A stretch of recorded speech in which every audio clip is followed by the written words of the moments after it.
अस्सलाम वालेकुम, मेरा नाम है शाहसेब हाशमी और ये है Toyota land cruiser Prado TZG 2020 model.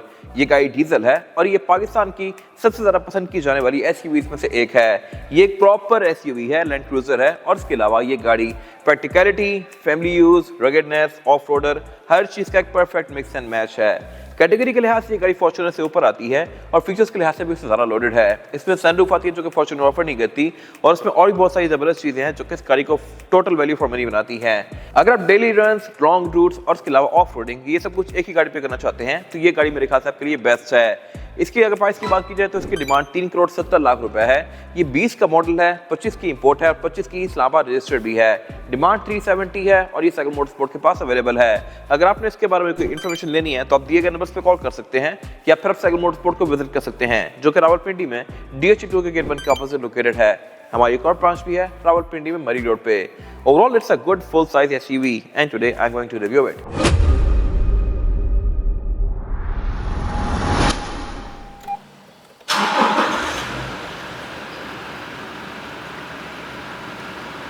मैंने इस वीडियो के शुरू में बताया था कि ये गाड़ी डीजल है और इस डीजल गाड़ी का ओनली कौन आप सुन सकते हैं, ये शोर।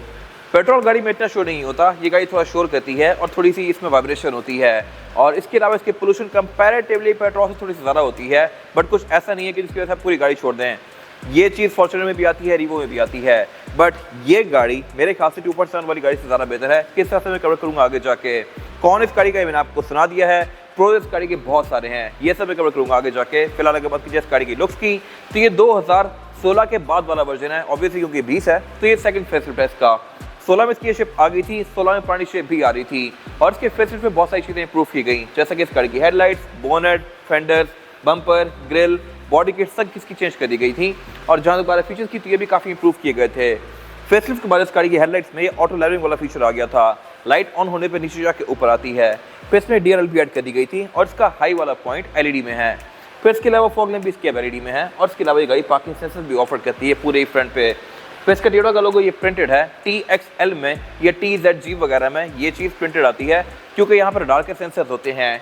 TX में ये चीज़ बहुत ही कम गाड़ियों में आती है और TZ में भी कम गाड़ियों में आती है, वरना ये टॉप ऑफ एंड गाड़ी है तो इसमें तो ये ऑब्वियसली आएगा ही सही। बाकी इसके बोर्ड में कट लाइन्स काफी स्ट्रॉन्ग कर दी गई थी फेसलिफ्ट के बाद से, ऐसी कट लाइन्स V8 में भी आती हैं। और जहां तक बात है इस गाड़ी के इस वाले एरिया की तो यहाँ भी एक चीज़ इंटरेस्टिंग है, वो ये है कि TXL में या इवन TX में भी या TZ में भी जो छोटे वर्जन होते हैं उनमें यहाँ पे एक मिरर आया हुआ होता है।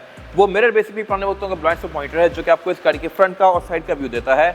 जिन गाड़ियों में 360 डिग्री कैमरा सेटअप नहीं होता उनमें वो मिरर आता है। इसमें 360 डिग्री कैमरा सेटअप है ऑब्वियसली क्योंकि ये गाड़ी टॉप ऑफ द लाइन है तो इसमें वो मिरर नहीं है। इसमें यहाँ पे कैमरा दिए गए हैं और फ्रंट पे भी कैमरा है जो कि आपको गाड़ी की साइड्स का और फ्रंट का व्यू देता है और आपको मिरर की जरूरत नहीं होती।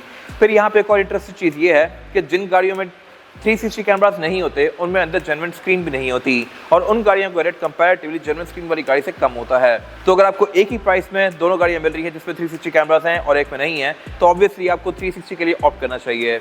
जिनमें स्क्रीन नहीं होती उनका रेट कम होता है, ये चीज़ आप क्या रखिएगा लेते हुए। बाकी इसके अलावा इसके फ्रंट में कट लाइन्स काफ़ी स्ट्रॉन्ग कर दी गई थी फेसलिफ्ट के बाद और रिम भी इसके डिफरेंट कर दिए गए थे। और जहाँ तक बात है फीचर्स की तो इसमें साइड मिरर रिट्रैक्टेबल हैं, एडजस्टेबल हैं, इनमें ऑटो वाला फीचर भी आता है, ब्लाइंड्स में पॉइंटर्स भी आते हैं, नीचे यहाँ पे कैमरास भी हैं और पेडल लैंप्स भी हैं। और जहाँ तक बात है इस गाड़ी की साइड प्रोफाइल की तो साइज के लिहाज से ये गाड़ी एक मिड साइज SUV है। इसके ऊपर ही कैटेगरी V8 बनती है, नीचे की कैटेगरी फॉर्च्यूनर बनती है। और अगर बात कीजिए इस गाड़ी के कुछ प्रोज की तो वो है इस गाड़ी का साइज, क्योंकि V8 का साइज काफी ज्यादा बड़ा होता है और उसको रोज के यूज में लाना या उसको आम सर को मैन्यूवर करना कोई बहुत आसान नहीं होता, तो उस लिहाज से गाड़ी थोड़ी कॉम्पैक्ट है और इजीली यूज हो सकती है। और फॉर्च्यूनर अंदर से थोड़ी तंग है तो डेली कम्यूट में भी ये गाड़ी आपको ज्यादा कंफर्टेबल रहेगी और लॉन्ग रूट्स पे भी ये गाड़ी ज्यादा कंफर्टेबल है। फिर प्राडो के जो कॉन्स हैं वो उन कॉन्स में से सबसे मेजर कॉन ये है कि ये गाड़ी फ्यूल ज़्यादा खाती है और उसकी वजह यह है कि ये गाड़ी all time all wheel drive होती है। बेशक आप 200 सीरीज या 300 सीरीज की लैंड क्रूजर ले लें या फिर ये गाड़ी ले लें, एवरेज इनकी कम होने की मेन वजह इस गाड़ी का ऑल व्हील ड्राइव होना है। बट यही इस गाड़ी का प्रो भी है अगर आप ऑफ रोडिंग करते हैं तो किसी भी टेरेन पे ये गाड़ी बड़ी ज़बरदस्त किस्म की चलती है। फॉर्च्यूनर भी कई जगहों पर रह सकती है लेकिन ये गाड़ी हर जगह से निकल जाती है। बट अगेन फॉर्च्यूनर को अगर सिर्फ रेयर व्हील पे रखें तो वो रह जाएगी, ऑल व्हील पे वो गाड़ी भी अच्छा परफॉर्म करती है। इसमें सिर्फ 4x2 वाला ऑप्शन है ही नहीं, ये गाड़ी हर टाइम चारों टायरों पर चलती है। बाकी इसके अलावा ये गाड़ी क्योंकि डीजल है तो इसमें और फॉर्च्यूनर में इंजन मिलता जुलता है, बट इसमें थोड़ी सी इंप्रूवमेंट्स हैं। वो क्या है अगेन मैं कवर करूंगा इंजन में जाके। और अगर बात कीजिए स्पेसिफिक गाड़ी की तो इसमें ये ऑटो फुट स्टेप अलग से लिए गए हैं। ये एक एड ऑन फीचर है जो कि आप गाड़ी परचेज करते हुए ले सकते हैं और इस गाड़ी में लिया गया है। डोर खोलने पे ये गाड़ी रेंज रोवर्स की तरह फुटस्टेप डिप्लॉय करती है लाइक दिस। बंद करने पे ये इस तरह से बंद भी होता है और अंदर से आप इनको इनेबल डिसेबल भी कर सकते हैं। बट इन फुटस्टेप्स की अच्छी बात यह है कि ये रेंज रोवर के फुटस्टेप्स से ज़्यादा रिलायबल हैं। रेंज रोवर के फुटस्टेप्स काफी काम निकालते हैं। बाकी प्राडो में सनरूफ ऑफर होती है, ये हर ट्रिम में ऑप्शनल होती है। इवन TZG में भी कुछ गाड़ियां होती है जिनमें सनरूफ नहीं होती, इसमें ली गई है। ये गाड़ी फुल हाउस है, इसमें 7 सीट्स भी हैं, सनरूफ भी हैं और ये ऑप्शन बहुत ही कम गाड़ियों में होता है बट इसमें ये भी लिया गया है। और TZG प्राडो में हाइट कंट्रोल भी आता है। ये फीचर वैसे यूजुअली लैंड क्रूजर्स तक लिमिटेड होता है बट TZG वाली प्राडो में भी आता है। This car is no different, इसको आप रेस और लोअर कर सकते हैं। ये एक अच्छा खासा महंगा फीचर होता है। ये चीज़ by the way Land Cruiser 300 series से भी निकाल दी गई है, बेशक आप ZSC क्यों ना ले लें। खैर बाकी इसमें बैक पे भी कुछ चेंजेस की गई हैं, वो मैं कवर करूंगा। इसकी जहाँ दोबारा फ्यूल टैंक की तो ये 87 लीटर्स का है और ये गाड़ी क्योंकि डीजल है तो 87 लीटर्स में ये गाड़ी अच्छी खासी माइलेज निकाल जाती है। बाकी इसमें ऑल व्हील डिस्क ब्रेक आती है और ये गाड़ी कंपैरेटिवली फॉर्च्यूनर या रिवो से ज़्यादा कवर्ड है। फॉर्च्यूनर में अगर आप टायर के अंदर देखें तो आपको गाड़ी आर पार नजर आ रही होती है, आपको ज़मीन नजर आ रही होती है पार, या फिर आपको स्टेपनी लगी हुई नजर आ रही होती है। बट इस कार के केस में शीट्स थोड़ी प्रॉपर रखी गई हैं। फिर ये गाड़ी क्योंकि जैपनीज है तो इसकी रियर विंडोज ये प्राइवेसी वाली आती हैं और इसमें एंट्री और एग्जिट भी आसान है क्योंकि तो ये गाड़ी आपकी हाइट पे है और इसमें फिर ये ग्रैब हैंडल्स भी आते हैं। फॉर्च्यूनर ये ग्रैब हैंडल ऑफर नहीं करती और I am not sure why, होने चाहिए थे बट उसमें नहीं दिए गए। जहाँ दोबारा इसके रेयर एंड की तो ये भी इसका लुक्स के लिहाज से डिसेंट है। फेसलिफ्ट में इसकी टेलर्स इंप्रूव की गई थी और ये लावा LED वाली दे दी गई थी 2016 के बाद से। और इसके अलावा इसकी ट्रंक की गार्निश को भी छोटा करके थोड़ा मोटा कर दिया गया। पहले ये लंबी यहाँ तक कंटिन्यू कर रही होती थी 2015-16 वाली गाड़ी में। बाकी इसके अलावा टेलगेट प्राडो में साइड हिंज तो आता ही है, लेकिन इसके बारे में एक और अच्छी चीज़ ये है कि इसकी विंडशील्ड को भी आप अलग से ओपन कर सकते हैं। इस तरह से आपने अगर छोटा मोटा सामान रखना निकालना है तो आप सिर्फ इसको खोल के निकाल सकते हैं, लेकिन अगर आपने पूरी ट्रंक को एक्सेस करना है तो वो भी आप इस तरह से कर सकते हैं ईजिली। फिर इसका ट्रंक जो है ये भी अच्छा खासा स्पेशियस है और इसका बेड एक ही लेवल पे है। इसके बाद अगर आप इसकी सेकंड रो सीट्स को फोल्ड करें तो वो भी इस लेवल पे फोल्ड होती हैं और यहाँ पे आपको सामान रख के आगे धकेलना काफ़ी ईजी है। ये चीज़ V8 में 2021 तक नहीं आई थी। 21 के बाद जब ऐसी 300 आई तो उसमें चीज़ दी गई, जो कि प्राडो ये बहुत पहले से ऑफर करी थी 2009-10 से जब से गाड़ी आना शुरू हुई है। इसकी थर्ड रो सीट्स सिंकिंग वाली हैं, इनको आप इस तरह से रेस ऑल ओवर कर सकते हैं यहाँ पे दिए गए बटन से। TZG में और TXL में ये इलेक्ट्रॉनिकली फोल्ड होती हैं, TZ में और TX में ये हाथ से आप अनफोल्ड करेंगे।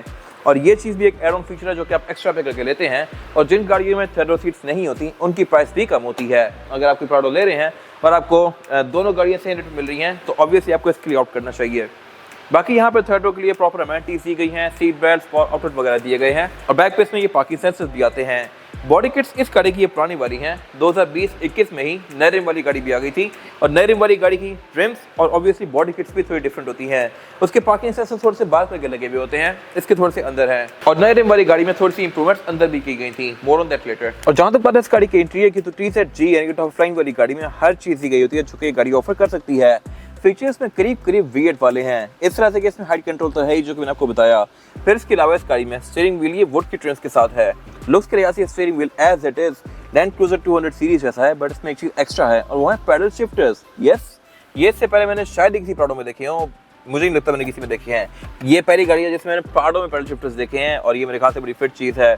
आप इसको मैनुअली यहाँ से चला ही सकते हैं, लेकिन आप इसको मैनुअली यहाँ से भी चला सकते हैं बाकी प्राडोस की तरह। फिर इसके अलावा ये स्टीयरिंग व्हील है ऑब्वियसली मल्टीमीडिया वाला, क्रूज कंट्रोल इस गाड़ी में एडेप्टिव है और इसके अलावा इसमें और भी काफ़ी सारे फंक्शंस दिए गए हैं जो कि यूजुअली प्राडोस में होते हैं।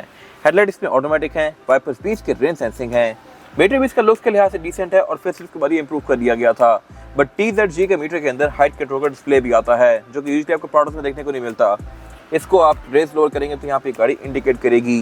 फिर इसके अलावा इसमें एडब्लू की एक अलग से लाइट भी दी गई है जो कि यूजुअली गाड़ियों में नहीं होती, इसमें है क्योंकि ये डीजल वाला वेरिएंट है। और बाकी मीटर की हाउसिंग इसकी पूरी ही लेदर की फिनिश में है।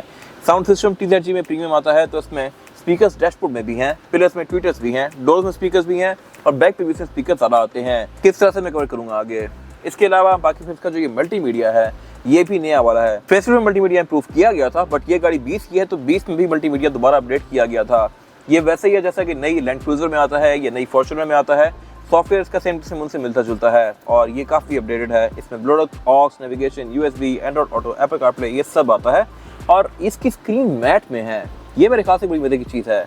इसमें पेपर नहीं लगा हुआ, ये आती ही मैट है जापान से। और इसके अलावा बाकी नीचे इसका ये क्लाइमेट कंट्रोल दिया हुआ है, साइड्स दी नॉर्मल जो कि होती हैं गाड़ी में। क्लाइमेट कंट्रोल डुअल जोन है, ये पैनल पूरा रीडिफाइंड है और नीचे वाला एरिया TZG में डिफरेंट होता है।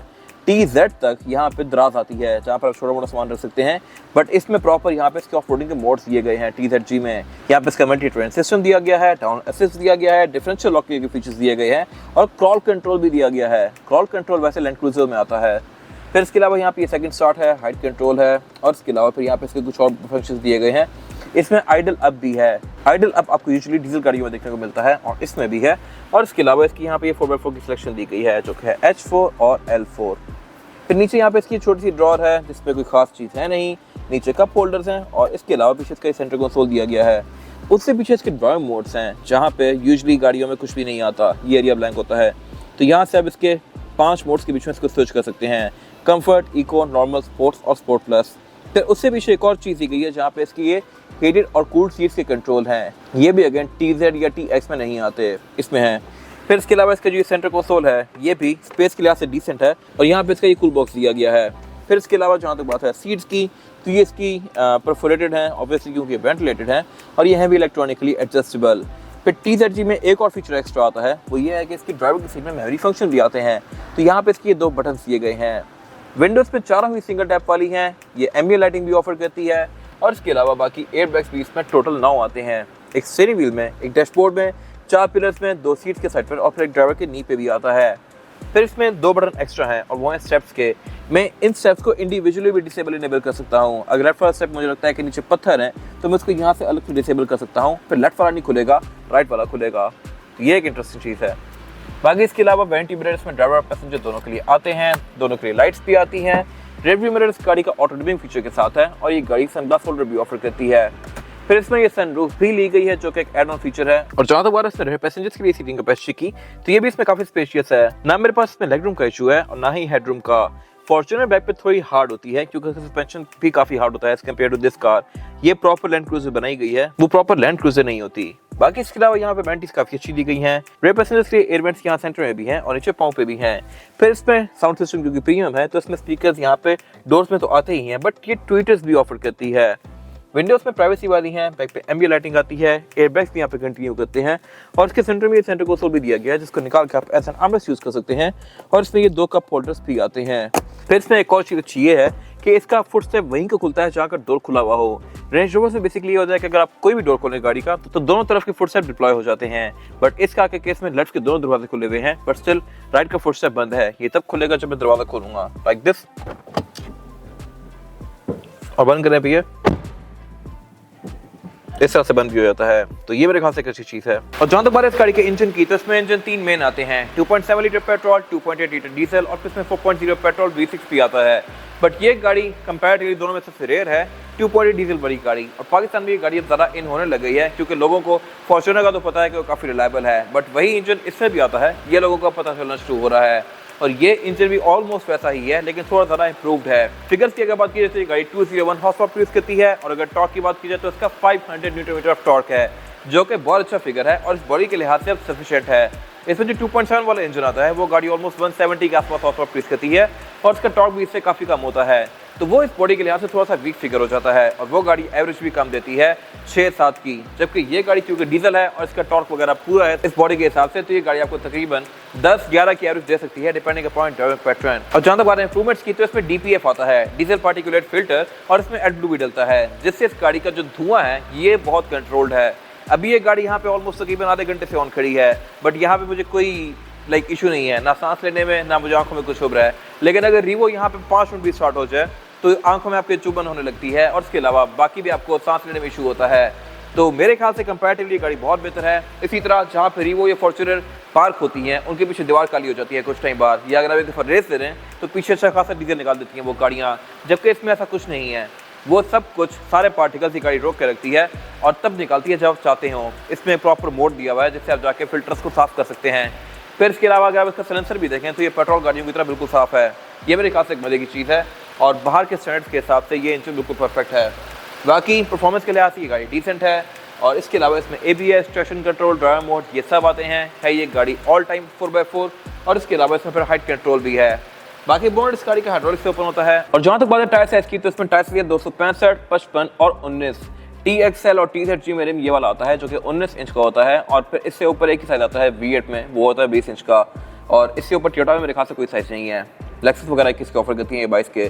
बाकी टायर्स गाड़ी में योकोहामा का जियो लैंडर है, जो कि इंप्रेशन के लिहाज से आम टायर से ज़्यादा बड़ा लगता है। अब कहने को 265 है, कैमरी से भी इसमें 265 आता है, लेकिन वो होता है डनलॉप ग्रैंड ट्रैक और बिल्कुल सीधा टायर होता है। ये रिम से काफ़ी बाहर आ रहा है और लग रहा है कि इसकी हवा कम हो, बट ऐसा नहीं है, ये टायर होते ही चौड़े हैं। अब जिस मर्जी गाड़ी पे योकोहामा का टायर लगा दें वो चौड़ा हो जाता है। खैर बाकी इसके जो TX वगैरह के वर्जन होते हैं उनमें रिम छोटे आते हैं, और इसके अलावा इसमें फिर 21 में नया वाला रिम भी आ गया था। बाकी ये गाड़ी ऑल टाइम 4x4 है, इसमें ऑल व्हील डिस्क ब्रेक भी आती है। टायर ये 24 की मेक का है, तो ये आपका अच्छा खासा टाइम इजीली निकाल लेगा। ये था आज का रिव्यू। अगर आपको रिव्यू पसंद आया है तो उसको लाइक कीजिए, मेरे चैनल को सब्सक्राइब कीजिए, और अगर आपके पास इस गाड़ी से रिलेटेड कोई भी राय है तो उसको कमेंट सेक्शन में शेयर जरूर कीजिएगा, ताकि वो लोग जो गाड़ी लेने वाले हैं वो आपकी राय से फायदा उठा सकें। अपना ख्याल रखिएगा। Thank you.